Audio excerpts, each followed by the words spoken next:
Good morning eighth class, how are you? I hope you all are fine. बेटा आज हम पढ़ेंगे जो हमारा पाठ है 12 सोने के आम। ये एक किस्सा है। चलिए पढ़ते हैं। कृष्णदेवराय विजयनगर के सम्राट थे, मतलब राजा थे। एक बार उनके सामने एक बड़ी विपत्ति आकर खड़ी हो गई। विपत्ति मतलब संकट। सम्राट कृष्णदेवराय की माता जी बहुत बीमार थी। राज्य वैद्य सहित आसपास के सभी राज्यों के माने हुए वैद्य मतलब चिकित्सक भी उनकी बीमारी का इलाज करने में नाकामयाब रहे। मतलब सारी जगह से इलाज कराने के बाद भी वो ठीक नहीं हुई। सबने यही कहा कि उनकी उम्र अधिक हो चुकी है, इसलिए उन्हें बीमारी से छुटकारा दिलाने के लिए वे और कुछ नहीं कर सकते। मतलब उनकी आयु बहुत अधिक हो गई थी, इसलिए दवाइयों का उन पर असर नहीं होता था। अंततः उनकी मृत्यु निश्चित है। उनकी बात सुनकर सम्राट को बहुत दुख हुआ। अब वह निराश हो गए। निराश मतलब नाउम्मीद हो गए। एक दिन सुबह सुबह ही राजमाता ने अपने पुत्र को बुलावा भेजा। जब सम्राट आए तो राजमाता ने उनसे कहा, बेटा मुझे मालूम है कि अब मेरा बच पाना असंभव है। असंभव मतलब नामुमकिन है। मुझे जल्दी ही परलोक सिधार जाना है। परलोक सिधार जाना मतलब मर जाना है, किंतु उस लोक में पधारने से पहले मैं अपनी एक अंतिम इच्छा यानी कामना पूरी करना चाहती हूँ। सम्राट ने कहा, माता जी अपनी अंतिम इच्छा बताइए, मैं आपकी यह इच्छा अवश्य पूरी करूँगा। राजमाता ने बताया, बेटा मैं अंतिम बार आम खाना चाहती हूँ। मीठे मीठे रसीले और पीले पीले आम।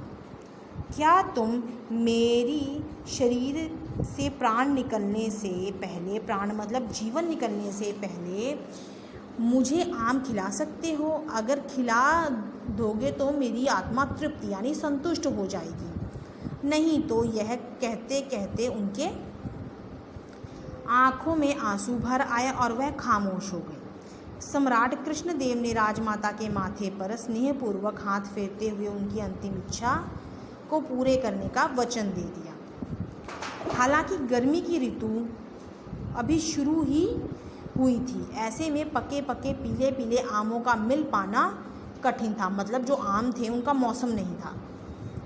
किंतु फिर भी राजा ने अपने सिपाहियों को आम लाने की आज्ञा दी। सिपाही कहीं से एक टोकरी आम ले आए। आम पाकर सम्राट बहुत प्रसन्न मतलब खुश हुए, किंतु जब वह आम लेकर राजमाता के पास जा रहे थे तो उसी समय उनकी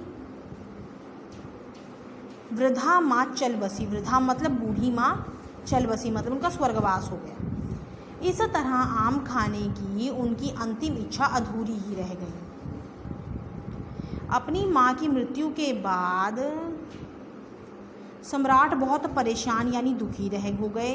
राजा को इस बात से और भी अधिक कष्ट था कि वह अपनी माँ की अंतिम इच्छा पूरी नहीं कर सके। एक दिन सम्राट ने सवेरे सवेरे ही राजपुरोहित को बुलवा भेजा। उनकी आज्ञा पाते ही राजपुरोहित उपस्थित हो गए। सम्राट ने उनसे पूछा, आचार्य जी, मरने से पूर्व हमारी माता जी अंतिम इच्छा आम खाने की थी। हमने आम मंगवाए भी, किंतु उससे पहले ही उनकी मृत्यु हो गई। मतलब वो स्वर्ग सिधार गई। अब हम इसी कारण परेशान हैं और सोचते हैं कि हमारी माँ की अंतिम इच्छा पूरी कैसे होगी, आखिर उनकी आत्मा को शांति कैसे मिलेगी। राजपुरोहित सम्राट की बात सुनकर खामोश हो गए। कुछ देर तक विचारों में डूबे रहने के बाद उन्होंने बोला, महाराज इसका एक उपाय है। उपाय मतलब तरीका है। राजपुरोहित जी वह उपाय जल्दी से बताइए। राजा ने उत्सुकता से पूछा। राजपुरोहित जी बोले, महाराज इसका एकमात्र उपाय यह है कि आप सोने के आम बनवाकर ब्राह्मणों में बांटिए। इससे आपकी माता जी की आत्मा को शांति मिलेगी। यह बात पूरे विजयनगर में जंगल की आग की तरह फैल गई कि महाराज अपनी माँ की आत्मा की शांति के लिए ब्राह्मणों में सोने के आम बंटवाने वाले हैं। महल के बाहर पूरे नगर के सोने के आम पाने के लिए आने वाले लोगों की लंबी लंबी कतारें, मतलब पंक्तियां, लाइनें लग गईं कि सोने के आम बटेंगे तो हम भी लेने जाएंगे। इस प्रकार जल्दी ही राजकोष में सोने के भंडार के खाली होने लगे। राजकोष की यह स्थिति देखकर महामंत्री ने राजा को यह सब करने से रोकने का आग्रह किया, किंतु राजा ने उसकी एक भी बात ना सुनी। उनका यह काम निरंतर चलता रहा।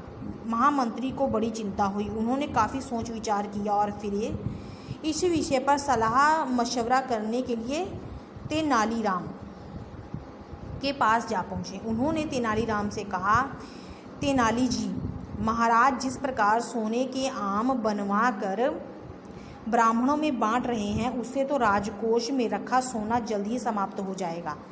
फिर क्या होगा? तेनाली ने महामंत्री को इस समस्या के समाधान का आश्वासन देते हुए कहा, महामंत्री जी, चिंता मत कीजिए, मैंने इस समस्या को ठीक से समझ लिया है। मैं बहुत जल्दी इसका समाधान निकाल दूंगा। आप दरबार पहुँचे और पूरा मामला मेरे ऊपर छोड़ दें। अगले ही दिन तेनालीराम ने सिपाहियों से कहा कि सोना लेने के लिए आने वाले सभी ब्राह्मणों को पहले उनके पास भेजा जाए। जब सारे ब्राह्मण तेनालीराम के पास आकर इकट्ठे हो गए तो उन्होंने कहा, मित्रों, दान बांटने के काम में मामूली परिवर्तन किया गया है। अब राजा सोने का आम केवल उन्हीं लोगों को देंगे जिनकी पीठ पर मैं गर्म सलाखों से दागूंगा। इसके बाद ही आप आम लेने के लिए कतार में खड़े होंगे, ठीक है? पीठ पर दाग का दर्द सहने के बदले सोने के आम पाना लाभदायक ही था। इसके लिए सभी ब्राह्मण अपनी पीठ पर तेनाली से दागे जाने के लिए तैयार हो गए। यह कार्य दिन ढलते तक चलता रहा। उसी समय एक ब्राह्मण ने आकर तेनाली से कहा, यदि मैं अपनी पीठ पर 2 बार दगवाऊं तो क्या मुझे 2 आम मिल सकते हैं? तेनाली को ऐसा करने में और भी खुशी मिली। उन्होंने उस आदमी की पीठ पर 2 बार दागा। जब राजा ने उस ब्राह्मण को केवल 1 आम दिया तो वह रुष्ट हो गया और बोला, महाराज देखें, मैंने अपनी पीठ पर 2 बार दगवाया है, इसलिए मुझे 1 और आम दीजिए। सम्राट ने जब उसकी बात सुनी तो पहले तो विश्वास नहीं किया, परंतु जब ब्राह्मण ने उनको पूरी बात बताई और पीठ पर बने दाग दिखाए तो विश्वास हुआ। उन्होंने तेनालीराम का यह कार्य अच्छा ना लगा। उन्होंने तेनाली पर बड़ा क्रोध आया। उन्होंने तेनाली को बुलाया और पूछा, यह सब क्या है?